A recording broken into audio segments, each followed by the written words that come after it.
Dalam nama Bapa dan Putra dan Roh Kudus. Amin. Tuhan sertamu dan sertamu juga. Inilah Injil Yesus Kristus menurut Yohanes. Yohanes bab 6 ayat 35 sampai 40. Dimuliakanlah Tuhan. Di rumah ibadat di Kapernaum, Yesus berkata kepada orang banyak, "Akulah roti hidup. Barang siapa datang kepadaku, ia tidak akan lapar lagi. Dan barang siapa percaya kepadaku, ia tidak akan haus lagi. Tetapi aku telah berkata kepadamu, sungguh pun kamu telah melihat aku, kamu tidak percaya. Semua yang diberikan Bapa kepadaku akan datang kepadaku, dan barang siapa datang kepadaku, ia tidak akan kubuang. Sebab aku telah turun dari surga bukan untuk melakukan kehendakku, tetapi untuk melakukan kehendak Dia yang mengutus aku. Dan inilah kehendak Dia yang telah mengutus aku, yaitu supaya dari semua yang telah diberikannya kepadaku, jangan ada yang hilang, tetapi supaya kubangkitkan pada akhir zaman. Sebab inilah kehendak Bapa-Ku, yaitu supaya setiap orang yang melihat Anak dan percaya kepadanya beroleh hidup yang kekal, dan supaya aku membangkitkannya pada akhir zaman." Demikianlah sabda Tuhan. Terpujilah Kristus. Saudari-saudara yang dikasihi Tuhan, judul renungan saya kali ini adalah "Untung ada Yesus hadir di dunia ini." Saudara-saudara, roti hidup ini dibicarakan dengan panjang lebar dari Injil Yohanes bab 6. Itu terdiri dari 59 ayat. Pada akhir bab 6, banyak murid yang mengundurkan diri karena gagal memahami masalah roti kehidupan ini. Bahkan ada yang menganggap sabda Yesus ini tidak masuk akal. Bagaimana mungkin Dia memberi dagingnya untuk dimakan?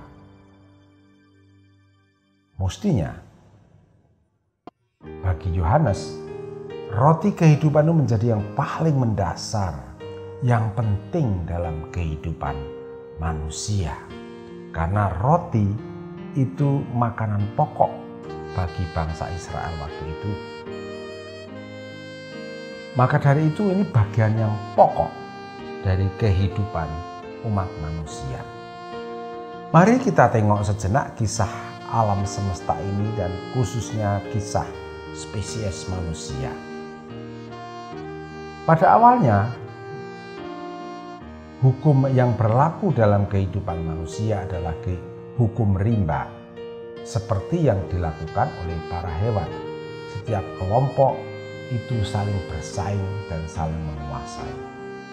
Siapa kuat dialah yang menang, siapa lemah harus punah.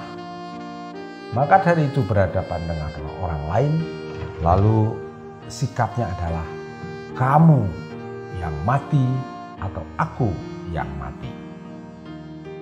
Ketika mereka menjadi bangsa yang tidak hanya kelompok-kelompok, tetapi menjadi bangsa dengan seluruh tata organisasi dan kelembagaannya, ada pemimpinnya raja, pola pikir itu masih berlaku. Dewa-dewanya pun ikut bersaing. Rupanya bangsa Israel, bangsa yang kecil ini, juga tidak mau musnah. Karena yang kecil ini kalau lemah, sudah kecil, lemah, pasti musnah. Mereka tidak ingin musnah. Maka mereka harus kuat. Biar kecil tetapi kuat. Itulah sebabnya sejak masih bayi, mereka harus meyakini bahwa mereka mempunyai dewa yang disebut Yahweh, Elohim. Allah adalah Allah yang paling kuat. Dewa yang paling kuat itu telah memilih mereka menjadi umatnya. Mereka sadar bahwa mereka harus membangun diri menjadi bangsa yang kuat, yang terdiri dari pribadi-pribadi penuh harga diri dan percaya diri. Biar kecil tetapi kuat. Hal ini terwakili oleh tampilnya Daud melawan Goliat. Sayangnya mereka ini masih memakai pola pikir siapa kuat dia yang menang.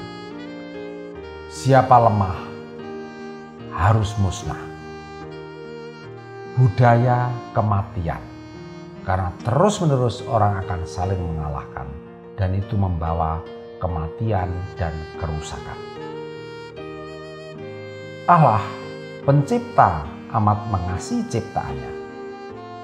Allah ingin agar alam raya dan spesies manusia ini hidup terus, tidak punah.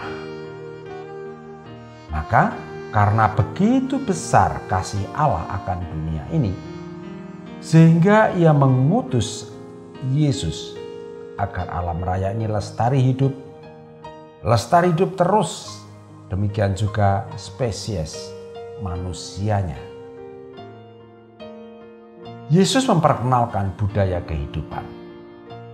Bangsa ini harus bersatu sebagai saudara. Manusia ini harus saling mengasihi dan memelihara alam raya ini untuk kepentingan mereka. Maka hukumnya adalah hukum kasih. Akhirnya terjawablah pertanyaan orang bijak. Untuk apa aku lahir di dunia ini? Pertama, manusia hidup di dunia ini untuk sujud, menyembah, dan memuliakan Allah.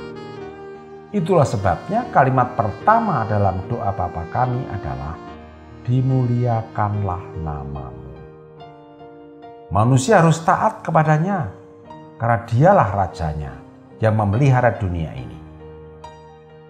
Kedua, manusia harus hidup di dunia ini untuk bekerja sama memelihara alam raya ini demi kepentingan hidup bersama.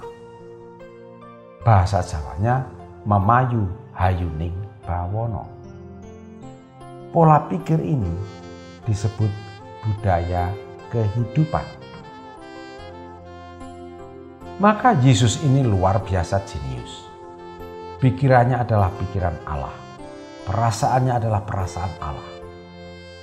Supaya alam raya dan isinya ini lestari hidup diresapi oleh pikiran dan perasaannya.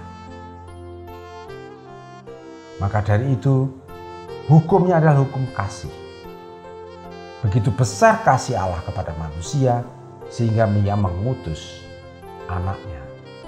Supaya mereka yang menerimanya, menerima kehidupan yang terus-menerus, kehidupan kekal. Kita bisa lihat dari Injil Yohanes bab 3 ayat 16. Yesus inilah yang meresapi umat manusia sehingga dia merumuskan. Paulus yang merumuskan.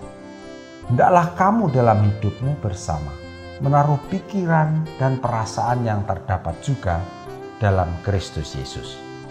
Filipi 2 ayat 5. Yesus ini diresapi pikiran dan perasaan Allah. Semua murid Yesus diresapi oleh pikiran dan perasaan Yesus. Maka hidup di dunia ini akan lestari, sejahtera. Saudara-saudara, untunglah ada Yesus datang ke dunia ini. Seandainya tidak, mungkin manusia dan alam raya ini sudah punah. Terima kasih Yesus yang rela meresapi kehidupan kami. Amin. kemuliaan kepada Bapa dan Putra dan Roh Kudus, seperti pada permulaan, sekarang, selalu, dan sepanjang segala abad. Santa Maria Fatima, doakanlah kami. Dan semoga kita selalu mengalami berkat Allah yang Maha Kuasa, Bapa dan Putra dan Roh Kudus. Amin.